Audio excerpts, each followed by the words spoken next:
Bonjour, je vous reviens ce matin avec cette vidéo pour vous parler du vol d'énergie passant par la voie légale. Je m'explique.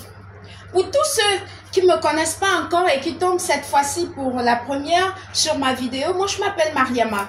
Je suis un être de lumière qui a pour mission d'éclairer d'autres êtres de lumière, de leur apporter ma torche, de les aider à pouvoir activer leur lumière intérieure. Donc voilà, et de vivre pleinement leur passage terrestre et tout. Voilà, tout simplement. Voilà, je vous explique comment ça se passe. Le vol d'énergie, ça se passe maintenant comme si c'était légal alors que ça ne l'est pas du tout. Il y a des personnes très mal intentionnées, des personnes malsaines, des personnes jalouses, en fait, qui utilisent leur contact.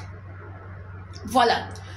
Pour tous ceux-là à qui on a placé les enfants, on va vous convoquer dans les commissariats ou bien chez les juges et tout, en groupe, hein. Voilà, il y aura les gens des différentes associations et tout. Ils se sont déjà entendus, en fait, comme un accord pour pouvoir vous inculper que du négatif. C'est-à-dire que tous les efforts que vous avez faits, ça sera vain. Ils vont toujours aller chercher la petite bête là où il n'y en a pas, tout simplement pour essayer de vous vampiriser, en fait. C'est de la manipulation. Donc voilà, il y a une maman qui m'a interpellée sur le sujet ce matin, mais moi, comme j'ai été victime pas plus tard qu'il y a quelques jours, j'ai été victime de ça aussi, sauf que comme spirituellement je suis plus élevée, tout ce qu'ils faisaient là, je les renvoyais ça au fur et à mesure, retour à l'envoyeur immédiat. Donc c'est pour ça que quand ils voient que quand ils font des choses sur moi, ça ne marche pas, c'est là où ils commencent à lancer les rumeurs que je suis une sorcière et tout. Ça n'a rien à voir avec la sorcellerie, c'est tout simplement parce que je suis spirituelle et je pratique les pratiques ancestrales. Donc ce qui fait que pour pouvoir rentrer dans mon champ énergétique, ils ne peuvent pas. Parce que j'ai mes guides avec moi qui me protègent. C'est ce que j'ai expliqué à chaque fois dans mes lives aux mamans et aux femmes, de s'activer spirituellement, d'activer votre lumière intérieure. Parce que cette dame qui m'a interpellée sur le sujet, elle m'a dit que sortant de ce bureau-là, elle était fatiguée, elle se sentait vidée, elle ne comprenait pas pourquoi elle se sentait comme ça. J'ai dit, mais tu viens d'être victime de vol d'énergie. Parce que toutes ces personnes-là se sont entendues. Voilà. C'est que la veille du procès, la personne qui est censée amener l'enfant chez son avocat ou bien chez la personne qui doit écouter l'enfant, c'est un membre de la même obédience qu'eux. Voilà, ça pratique du vampire énergétique. Voilà, et puis ça manipule vos enfants, ça les met des trucs dans la tête pour que ceux-ci vont dans leur sens. Voilà, pour que, en disant que vous n'êtes pas une bonne maman, vous n'êtes pas une bonne personne, en fait, ils vous trouvent tous les défauts du monde. Voilà, et vont trouver que les personnes qui sont plus avérées, c'est-à-dire les professionnels, généralement ce sont des petites jeunettes de 18 et de 20 ans qui n'ont aucune expérience, hein, qui n'ont aucun vécu en tant que maman, hein, mais eux ils ont apparemment plus d'expérience que toi, la maman qui a mis ton enfant au monde jusqu'à l'enfant a grandi et tout. C'est juste de la manipulation. Ne vous laissez pas impacter par ça. Ne vous laissez pas manipuler. N'acceptez pas ça au fond de vous. Et il y a aussi une chose, voilà, parce que la dame elle m'a dit que quand elle a parlé, là-bas quand on a posé la question, elle a dit que d'habitude elle garde les enfants de sa soeur et il y a sa soeur qui demande à ce qu'elle puisse garder souvent ses enfants et tout machin.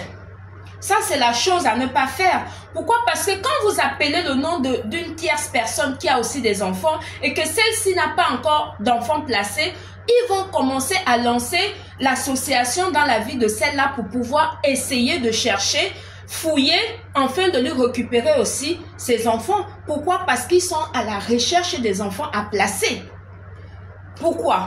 Ces enfants à placer sont des boucs émissaires. Ce sont des appâts pour rentrer dans les familles et puis essayer de savoir, poser des questions, qui fait quoi, où la faille se trouve où et tout. L'enfant, c'est devenu l'appât. Voilà, ils utilisent l'enfant avec... La mienne, ça a été avec l'accord de mon ex-mari, avec qui on est divorcé depuis 2018. Hein. Tout à coup, soudain, brusquement, qui revient au galop et qui veut forcément revenir dans ma vie. Et je dis non. Pourquoi? Parce que ils me voient sur les réseaux sociaux, ils pensent tous que je suis déjà devenue riche et chacun veut venir goûter, avoir sa part de pactole. Voilà. C'est un peu ça le problème. Et c'est la même chose qui s'est passée avec la dame qui m'a interpellée. Sauf le père de ses enfants ne s'est jamais occupé de ses enfants. Rien du tout. Il ne paye ni pension alimentaire, ni rien du tout. Mais sauf que comme il n'a pas la même couleur de peau que nous, on lui passe tout. On l'accepte tout et on l'accorde tout en plus. Et puis celui-là, en plus, c'est quelqu'un qui n'a même pas de domicile fixe. Donc voilà, il dort un peu par-ci, par-là et tout. Mais on lui accorde du crédit. Pourquoi? Parce que sa couleur de peau est différente de la nôtre, de la mienne. Voilà. Et comme c'est différent et qu'il est chez lui, toi, tu as fait des enfants avec lui, tu n'as pas de valeur ni d'importance par rapport à ces enfants-là. C'est lui qui doit, voilà, qui doit garder les enfants, même si il n'a pas un boulot, même s'il est vieux, même s'il n'a pas de domicile, même s'il n'a rien qui peut apporter à cet enfant-là de positif. Mais voilà, en fait, c'est un... Comment je peux vous dire ça? C'est une politique de 2 poids 2 mesures. Pourquoi? Parce que quand on vous prend un enfant comme ça là, l'État paye à ces associations-là des commissions et puis voilà, on les verse de l'argent. Mais cet argent est uniquement pour l'endroit où l'enfant dort et la nourriture. Tout ce qui concerne les matières, les produits de première nécessité pour l'enfant, c'est-à-dire le vêtement, les habits, les chaussures, les crèmes de corps, les soins d'entretien et tout, c'est aux parents qu'on demande, soi-disant couvert de participation. On te dit ça avec joliment emballé, en te disant non, c'est la participation, tu donnes ce que tu veux. Mais toi, en tant que parent, tu veux le meilleur pour ton enfant. Tu ne peux pas laisser ton enfant dans un état délabré. C'est-à-dire que ne pas avoir de chaussures, ne pas avoir de vêtements et porter que les vêtements que les autres associations sont venues donner, qu'on peut bien vouloir lui passer. Non, c'est ça. En fait, toi, on t'utilise. Voilà. Toi, le parent, tu es utilisé indirectement. Voilà. Surtout nous autres qui avons, voilà. On t'utilise pour que toi, tu puisses toujours subvenir aux besoins de ton enfant. Mais c'est eux qui touchent le pactole de l'association et puis des subventions de l'État et tout et tout. C'est comme ça que ça se passe. Et du coup, ils ne veulent pas que les gens en parlent. Hein. Eux, ils veulent faire l'omerta pour que ça puisse continuer. Mais sauf que dans mon cas, je ne peux pas faire l'omerta parce que je suis sur les réseaux sociaux. Je suis censée éclairer d'autres personnes, d'autres mamans, d'autres femmes qui vivent la même situation ou bien qui sont dans la même situation comme celle qui m'a interpellée. Ça, c'est ma mission de vie à moi. Je ne peux pas faire l'omerta dessus. Parce qu'ils m'ont aussi demandé d'enlever mes vidéos où j'avais déjà parlé par rapport à mon fils au début, où je sortais du tribunal, où j'avais expliqué et tout. Ça les fait tellement mal que je laisse ces vidéos-là sur ma page. Mais c'est normal. Nous sommes dans un pays de droit. Et il y a la liberté d'expression ici. On a le droit de dire ce qu'on pense. Voilà. C'est tout à fait normal. Quand tu ne te sens pas bien, tu es obligé de sortir ce qui est au fond de toi pour te sentir bien. Je suis dans mes droits de pouvoir dire ce que je pense. Qu'en déplaise. Qu'en déplaise.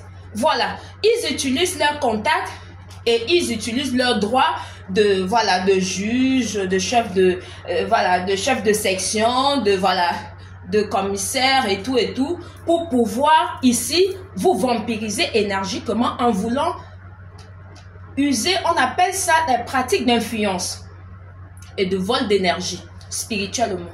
Parce qu'ils essaient de vous acculer des choses dont vous n'êtes pas au courant. Pour ma part, ils ont même dit que quand je vivais avec mon fils, il m'aidait à avoir beaucoup d'argent. Je ne sais même pas dans quel domaine il m'aidait à avoir l'argent. Je n'ai jamais eu de pension alimentaire, je n'ai jamais eu quoi que ce soit. C'est moi qui travaille mon argent, qui m'occupe de mon fils et tout. Le fait d'avoir amené mon fils à la poste et lui montrer comment est-ce que j'enregistre sur les automates, les cartons, c'est devenu qu'il me fait beaucoup d'argent. C'est à quoi que le monde dans lequel on est, il faut savoir s'exprimer, il faut savoir expliquer, il faut savoir se défendre. Voilà, c'est très important. Ne comptez pas sur les avocats que vous payez. Parce que les avocats, généralement, sont souvent en accord.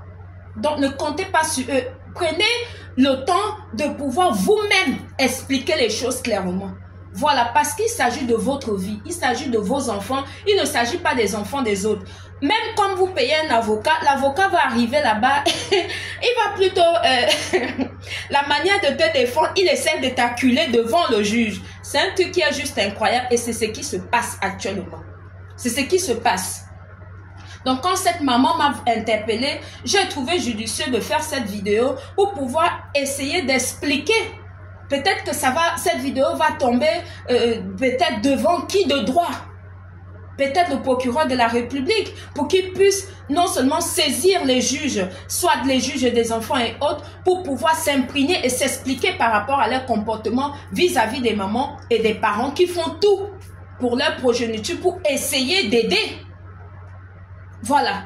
Donc, j'espère que ma vidéo va beaucoup aider et que ça va vraiment interroger les autorités pour qu'ils puissent comprendre, pour qu'ils puissent creuser dans ce truc de placement d'enfants-là.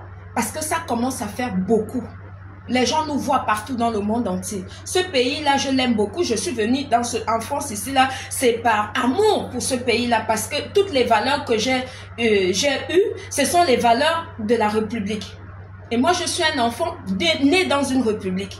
Donc, c'est pour ça que quand je vois quelque chose qui ne va pas, j'aimerais bien qu'on améliore cette chose-là. J'aimerais bien qu'on essaie de réparer, on essaie d'aller chercher au fond de nous vraiment notre humanité.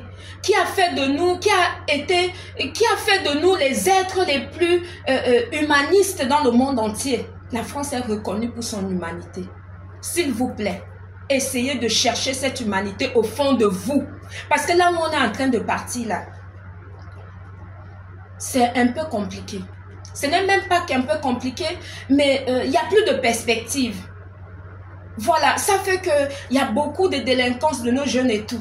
Par rapport à tous ces comportements, tout le monde veut se faire de l'argent, même sur les enfants, qui est l'avenir de la République de demain. Ce n'est pas normal. Ce n'est pas normal et je vais pas arrêter de dire quand ce n'est pas normal.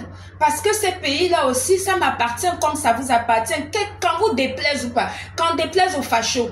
Voilà, j'en ai rien à faire. Je dis ce que je pense au fond de moi. Voilà, j'espère que vraiment mon message est passé. C'était Mariama. Bonne journée. Merci. Bisous.